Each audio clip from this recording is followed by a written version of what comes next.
کہ نبی کریم صلی اللہ علیہ وسلم نے ارشاد فرمایا کہ میں تم لوگوں کو ایک ایسی دعا سکھلاتا ہوں،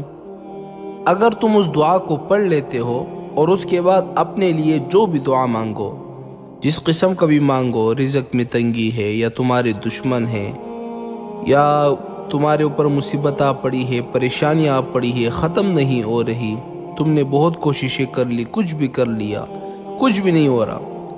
تو میں تمہیں ایک ایسی دعا سکھلاتا ہوں، اگر تم وہ دعا کر لیتے ہو اور اس کے بعد اپنے لیے جو بھی دعا مانگو، تمہاری دعا ضرور قبول کی جائے گی۔ دعا بھی حضور نے بڑی مختصر سی بتائی ہے، کوئی مشکل نہیں ہے، بڑی آسان سی دعا ہے۔ وہ دعا یہ ہے: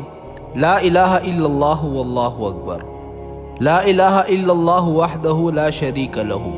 لہ الملک ولہ الحمد وہو علی کل شیء قدیر، لا الہ الا اللہ لا حول ولا قوة الا باللہ۔ جو شخص